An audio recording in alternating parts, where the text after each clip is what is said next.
এই অপরাধগুলো বাংলাদেশের প্রচলিত আইনে, ফৌজদারি কার্যবিধি আইনে বাংলাদেশের আদালতগুলোতে হওয়া সম্ভব নয়।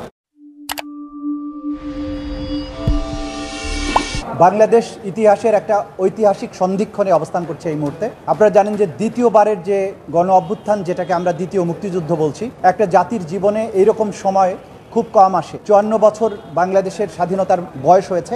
এর মধ্যে যে 2024 সালের জুলাই বিপ্লব, যে বিপ্লবের মধ্য দিয়ে একটা স্বৈর শাসনের অবসান হয়েছে। এই স্বৈর শাসন গত 16 বছর ধরে যে সমস্ত মানবতা বিরোধী অপরাধ করেছে, যে সমস্ত গণহত্যা করেছে, মানুষকে যে ধরনের নির্যাতন করেছে, এই সব কিছুর বিচার হওয়াটা এই গণ অভ্যুত্থানের অন্যতম প্রধান একটা অঙ্গীকার ছিল। যে এই 16 বছর ধরে একটা জাতির উপরে চেপে বসা স্বৈর শাসক যে ধরনের অন্যায় বিচার করেছে, বিশেষ করে জুলাই অভ্যুত্থানে ছাত্র জনতাকে যেভাবে হত্যা করা হয়েছে, প্রতিদিন মিডিয়ার কল্যাণে, আপনাদের কল্যাণে মানুষের সামনে সেই এভিডেন্সগুলো উঠে আসছে, কিভাবে গুলি করে হত্যা করা হয়েছে বা আগুন দিয়ে লাশ পুড়িয়ে দেওয়া হয়েছে। এই বিষয়টা নিয়ে বিচারের জন্য কোন পদ্ধতিতে বিচারটা হওয়া প্রয়োজন, এটা নিয়ে কিছুটা দ্বিধাদ্বন্দ্ব আছে দেখতে পাচ্ছি আমরা বর্তমান সরকারের মধ্যে। কেউ নিজেরা উদ্যোগী হয়ে নিম্ন আদালতে গিয়ে ফৌজদারি মামলা করছেন, কোনো জায়গায় থানাতে গিয়ে মামলা করছেন। কিন্তু আমরা স্পষ্ট করে এই জিনিসটা জাতির সামনে পরিষ্কার করতে চাই যে ধরনের অপরাধ হয়েছে,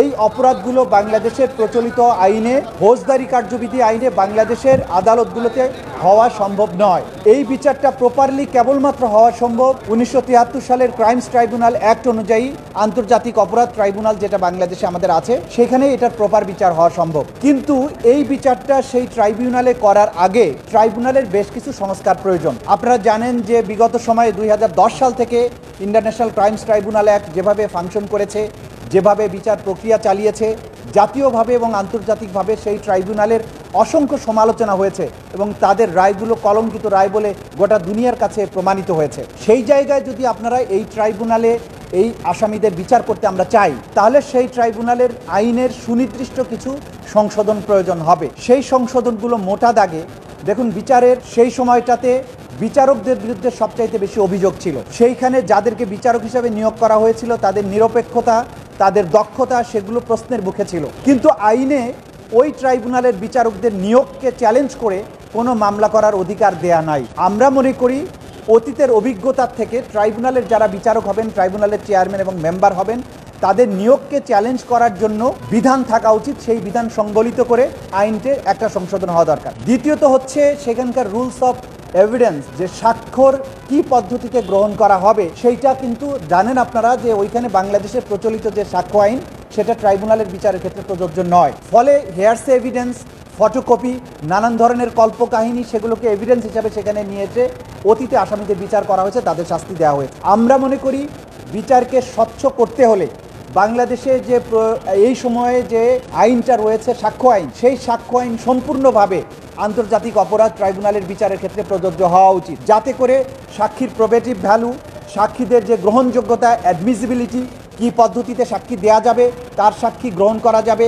কার সাক্ষী গ্রহণ করা যাবে না, এই বিষয়টা বাংলাদেশের প্রচলিত আইনে যে সমস্ত অধিকার আছে, সুযোগ আছে, এই সব কিছুই আসামিদের দেওয়া উচিত। তাহলে এই বিচারটা সুস্থ এবং নিরপেক্ষ হওয়া সম্ভব। তৃতীয়ত, ওইখানে দলের বা সংগঠনের বিচারের বিধান আছে, কিন্তু দলকে বিচার করে কি শাস্তি দেয়া হবে, সেই শাস্তির ব্যাপারে কোনো বক্তব্য নাই। আমরা মনে করি আইনে এই বিধানটা সংযোজন করা প্রয়োজন, যে কোনো দলের, কোনো সংগঠনের যদি বিচার হয়, তারা ক্রাইমস করেছে, ক্রাইমস অ্যাগেন্স্ট হিউম্যানিটি করেছে, সেটা যদি পুলিশ হয়, সেটা যদি কোনো রাজনৈতিক দল হয়, ছাত্র সংগঠন হয়, যুব সংগঠন হয়, তাদেরকে শাস্তি প্রমাণিত হলে কি সাজা দেয়া যাবে সেটা আইনে অন্তর্ভুক্ত করা প্রয়োজন। এর বাইরে বিদেশি আইনজীবী সেখানে রাখা যাবে কি যাবে না, আগের ট্রাইব্যুনালের সময় এটা নিয়ে অনেক কথা হয়েছে, আমরা আবেদনও করেছিলাম, কিন্তু ট্রাইব্যুনাল সেটা এইভাবে রিজেক্ট করেছিলেন যে বার কাউন্সিলের কাছে আপনারা যান, যে বার কাউন্সিল যদি পারমিশন দেয় তাহলে বিদেশি আইনজীবী নিয়োগ করা যেতে পারে। বার কাউন্সিল আবার বলল যে বাংলাদেশের কোনো নাগরিক না হলে বার কাউন্সিলের অধীনে সে আইনজীবী হতে পারবে না।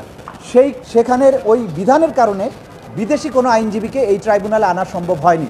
আমরা মনে করি স্বচ্ছ এবং ন্যায় বিচার হওয়া প্রয়োজন।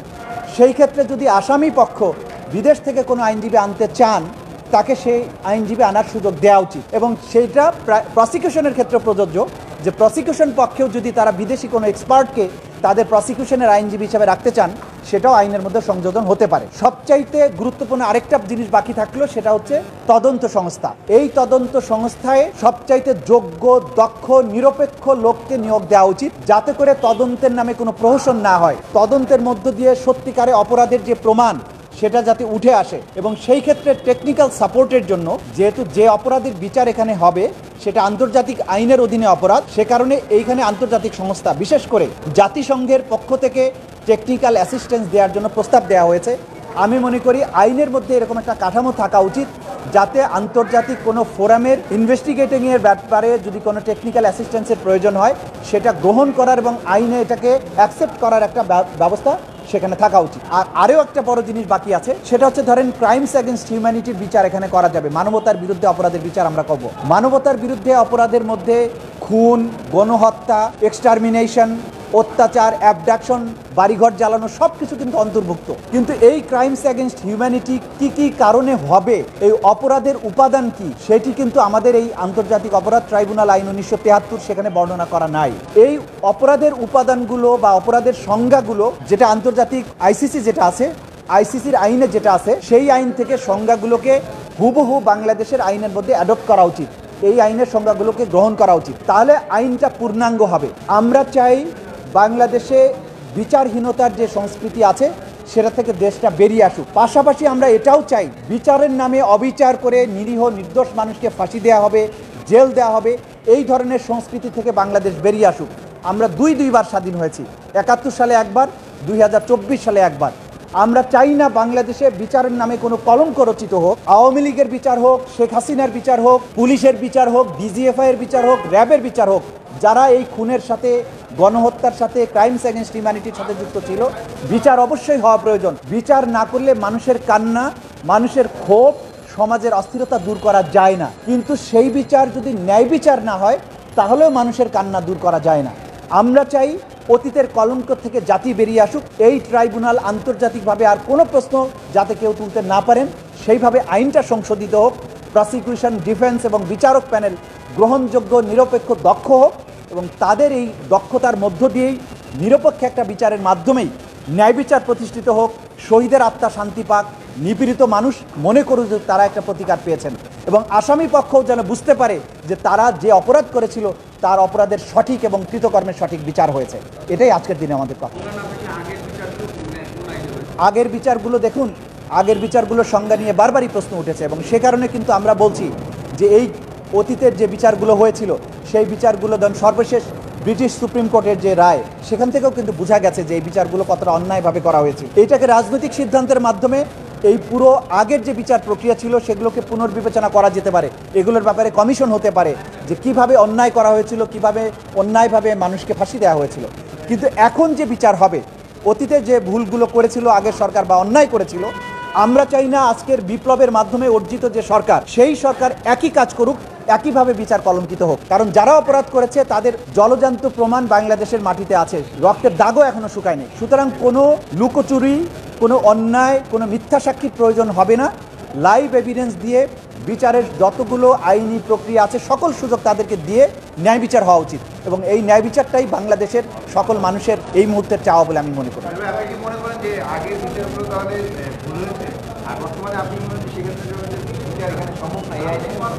এই আইনে সম্ভব, যেহেতু আগে আপনি বিচার করেছেন, আইনে সম্ভব, কিন্তু অধিকতর স্বচ্ছতার স্বার্থে, এবং আমরা মনে করি যে বিষয়গুলো প্রশ্নবিদ্ধ হয়েছে এই প্রশ্ন থেকে জাতিকে মুক্তি দেওয়া দরকার। কারণ আমরা চাই না যে এত বড় অপরাধ এবং গণহত্যা এগুলো করার পরে, প্রশ্নবিদ্ধ বিচারের পরে মানুষ আবার বলুক যে এদেরকে অন্যায়ভাবে সাজা দেওয়া হয়েছে।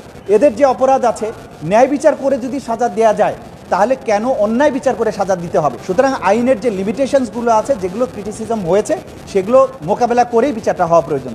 আর অতীতের বিচারের ব্যাপারে যদি বলেন, আমরা সবসময় এটা বলেছি যে অতীতের বিচারগুলো কিভাবে ত্রুটিপূর্ণ ছিল, কিভাবে এটা জুডিশিয়াল কিলিং ছিল, সেই ব্যাপারে আমরা মনে করি যে একটা কমিশন গঠনের মাধ্যমে এটা ফাইন্ড আউট করা প্রয়োজন যে অতীতের বিচার আসলে কি হয়েছিল।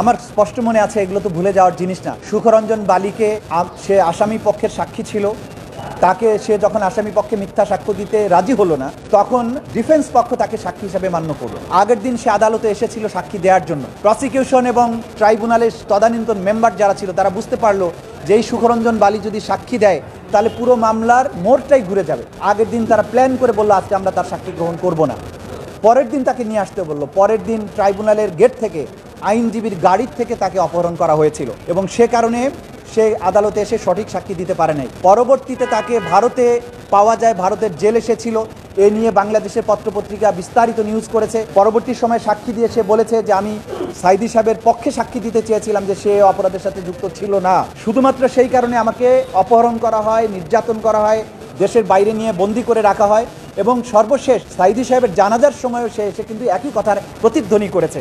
সুতরাং এটা থেকেই বোঝা যায় যে আগের আমলের ট্রাইব্যুনাল তদন্ত সংস্থা কিভাবে সাক্ষীদেরকে দিয়ে জোরপূর্বক মিথ্যা কথা বলাতে বাধ্য করেছে এবং রাজি না হলে তাদেরকে বিদেশ পর্যন্ত পাঠিয়ে শাস্তি দিয়েছে, কারাগারে নিয়েছে। আমরা চাই না এই একই ইতিহাসের পুনরাবৃত্তি এই নতুন করে যে ট্রাইব্যুনালের বিচার হবে সেখানে হোক। আমরা ন্যায় বিচারের পক্ষে, আমরা যে অবিচারের বিরুদ্ধে কথা বলেছি সেই অবিচার আবারও এই ট্রাইব্যুনাল দিয়ে হোক, সেটা আমরা হতে দিতে চাই না।